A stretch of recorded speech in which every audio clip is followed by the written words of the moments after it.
Boa noite. Seja muito bem-vindo ao canal Verdade e Realidade. Nessa noite, eu vou gravar um vídeo, a respeito de algo que eu falei um pouco no vídeo passado e vou trazer um pouco mais de clareza e de luz, sobre o que eu vou falar nessa noite. No vídeo passado eu falei sobre a genuína base da unidade, Falei um pouco sobre a base da divisão. E eu vou trazer nessa noite algo que complementa um pouco daquilo que eu falei no vídeo passado, Mas antes de começar o vídeo, eu peço um favor a vocês, por gentileza, que você se inscreva no canal e deixe seu like, E verifique se você está inscrito no canal. Pessoal, é o seguinte, no vídeo passado eu falei sobre a genuína base da unidade e a base da divisão. Nessa noite eu quero falar sobre a unidade na diversidade, ou a unidade no espírito. Pode ser a unidade na diversidade ou a unidade no espírito. A unidade no espírito é algo que muitos hoje não entendem que a respeito dessa base no espírito, dessa unidade no espírito, ela vem com algo que, se você não tem essa realidade, você não consegue expressar essa unidade no espírito. O que é a unidade no espírito? A unidade no espírito é algo que é iniciado pelo Espírito Santo. O Espírito Santo que ele realmente dá forma a essa unidade no espírito, Paulo diz aos Coríntios que é só um corpo, um só espírito, e uma só igreja. No vídeo anterior eu falei um pouco sobre as igrejas locais, da base da localidade. Eu falei no aspecto único, que a igreja em uma cidade só existe uma igreja, que essa igreja em uma cidade ela é expressada com vários grupos, só que esses grupos ele não pode ser expressado de uma forma de achar que ele é o portador e o denominador de dizer que eu sou a igreja. Isso é uma falácia, isso é uma heresia, isso é algo que traz consequência ao dispensar de Deus e o manifesto do corpo de Cristo nessa localidade. Eu acho que cada localidade ela tem seus grupos, e esses grupos eles são representados pelos cristãos daquela cidade.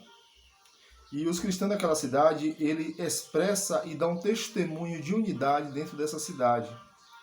Eu não posso chegar aqui ou com duas pessoas ou três e dizer eu sou igreja. Por quê? Porque eu sozinho não posso dizer que eu sou igreja. Porque a igreja ela é algo que nasce do coração de Deus e a igreja não é uma instituição e nem um grupo. A igreja é o corpo de Cristo com todos aqueles que foram comprados na cruz do Calvário por Cristo Jesus. O aspecto da igreja, existe o aspecto universal e existe o aspecto local. No aspecto universal, todos os cristãos da face da terra, aqueles que hoje estão vivos e aqueles que já morreram, faz parte desse único corpo e aqueles ainda que vão se converter. Essa é a igreja universal, que ninguém vê. Essa igreja ninguém vê, porque é uma igreja que ela é desde o tempo de Paulo, dos apóstolos, até os dias de hoje. E até a consumação dessa era. Só que o aspecto local é uma igreja já visível, é uma igreja que você consegue identificar. Aí se chama o testemunho da igreja. E dentro desse testemunho da igreja, aí a gente tem que dar um testemunho de unidade. E esse testemunho de unidade, muitas das vezes, está sendo negligente com o aspecto básico da fé cristã. Algo que começou simples e, devido ao tempo, foi ganhando outros tipos de formas e formas e formas. Então, no aspecto local da igreja, ela é localizada dentro de uma cidade. Só que os grupos hoje, alguns grupos, eles têm sido denominados como igreja. Não existe um grupo, me denominar como uma entidade de igreja, porque a igreja é eclésia, chamados para fora. Então, dentro da cidade, eu posso dizer assim, eu estou dando um testemunho de unidade, é diferente. Só que todos os grupos, ele tem algo que complementa com essa grande unidade universal. O que tem acontecido nesses grupos? Muitos têm se dividido, muitos têm dizido que são igreja por conhecer determinada doutrina, uns pelo ver que a igreja, algumas verdades bíblicas que foram restauradas, estabeleceu um nome, e o nome desse grupo ganhou forma, ganhando forma, virou uma instituição. Outros grupos viram outra doutrina, como verdade também, estabeleceu outro tipo de forma, estabeleceu um nome e virou realmente algo religioso. O que é que acontece? Já pensou se todos os cristãos da face da terra e visse cada um desses cristãos, visse uma verdade bíblica e estabelecesse um nome naquele grupo? Então, realmente, você vê que a Igreja de Cristo hoje, o testemunho está realmente totalmente dividido. E essa divisão não veio da agora, essa divisão veio desde a época de Paulo. Paulo conseguiu identificar esse espírito em Corinto. E quando Paulo chegou ali, uns diziam que era de Paulo, outros diziam que era de Pedro, outros diziam que era de Cefas, outros diziam que era de Apolo. Paulo diz assim, quem é Cefas, quem é Pedro, quem é Apolo? Por acaso a Igreja de Cristo está dividida? E Paulo repreendeu esse espírito faccioso, esse espírito de cisma. A palavra partido, divisão no grego quer dizer cisma, quer dizer junção de ossos. Porque o corpo de Cristo ele é algo orgânico, não é uma organização. Eu não estou dizendo que a gente não deve se organizar como seres humanos, deve ser uma bagunça, não é isso. Mas não é uma organização religiosa como nós vimos hoje. Então, o que acontece? Acontece que as pessoas não têm o entendimento adequado, não têm a luz adequada para entender em que grupo você está.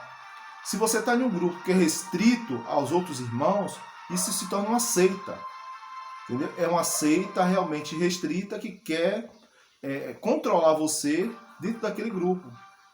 E dentro dessa seita, só é aceitos aqueles realmente que estão impregnados nos dogmas daquele grupo. Então se torna algo herético e muitas das vezes até maligno. Por que eu estou dizendo isso? Porque nenhum grupo ele pode se tornar totalmente o portador da verdade. O portador da verdade é o próprio Senhor Jesus. Então, numa cidade você vê muitos grupos. Eu não vou começar nem falar todos os grupos. Você sabe que são os grupos que tem dentro de uma cidade. E cada um com um nome diferente. Cada um bota seu nome, diz que é igreja e pela aí vai. Aí o pagão que está lá, que não conhece a Deus, fica confuso. E fica se perguntando, para que tanta igreja se um Deus só? O problema é que não há tanta igreja, o problema é que isso é a única igreja. Isso não são igrejas, são denominações. São pessoas que se dividiram por meio de doutrina. E um está em guerra com o outro devido à sua doutrina se achando superior à outra. Porque uns são mais legalistas, outros são mais ascéticos, outros têm um padrão que leva muito à santidade, outros têm um padrão que leva muito à questão do avivamento. E outros. Cada um se apega a um amuleto religioso para poder dizer que aquele grupo é o portador da verdade. O que acontece? Todos nesses grupos aí tem pessoas salvas, tem pessoas realmente que se converteram a Cristo e que o Espírito Santo realmente iluminou. Mas esses grupos não são a igreja. Não são a igreja de maneira nenhuma. Eles estão dando um testemunho de divisão. Estão no princípio de Babel. A palavra Babel vem de Babilônia, quer dizer confusão, é a confusão das línguas. É por isso que você vê tanta confusão no meio do cristianismo. E o cristianismo hoje confunde a cabeça de muitas pessoas. Então, o que acontece? Você quer conhecer a verdade? Você quer conhecer a realidade? Leia o Novo Testamento. Leia o Novo Testamento, leia as biografias de Cristo, leia Mateus, Marcos, Lucas e João, que fala de Cristo, os feitos de Cristo na terra. Leia os efeitos do Espírito Santo através dos apóstolos, Atos dos Apóstolos. Leia as cartas de Paulo e leia a Revelação, que é o livro do Apocalipse. É tanto que em Revelação está escrito lá, a igreja em Éfeso, a igreja em Esmina, ao anjo envia as 7 igrejas. As 7 igrejas são 7 cidades, 7 localidades, entendeu? Dentro daquelas localidades existiam vários tipos de grupo. Só que, porém, hoje, nesse cristianismo apóstata que está aí, o que acontece? Existem muitas divisões e mais divisões. E você jamais deve se dividir com seu irmão por causa de doutrina. Esse todo é o problema dessa confusão. É por isso que a igreja hoje não tem impacto na sociedade. A igreja lá não reflete na sociedade devido à união da igreja, muitas das vezes com o Estado. Entendeu? Muitas das vezes denominações vinculadas ao Estado para ter benefícios próprios. é fazendo aliança com Mamon, fazendo aliança com pessoas realmente que não são dignas nem de vir nas nossas reuniões, são pessoas realmente malignas. Mas a igreja tem se unido com o Estado, por quê? Porque a igreja quer ser vista pelo mundo. Bote uma coisa na sua cabeça, a igreja verdadeira nunca vai ser aplaudida pelo mundo. Jesus disse que eles iam odiar a igreja, mas hoje é diferente. O mundo hoje está amando a igreja. Está tudo errado. O que acontece? Reflita nesse vídeo, pesquise, lê as escrituras, entendeu? E reflita do que eu estou falando. Coloque sua mente em Cristo e nos ensinamentos dos apóstolos. O que você está vendo aí não são verdades totalmente esclarecidas, muitos têm distorcido a verdade, e se firme na verdade. Viu? Se você gostou desse vídeo, deixe seu like e um abraço.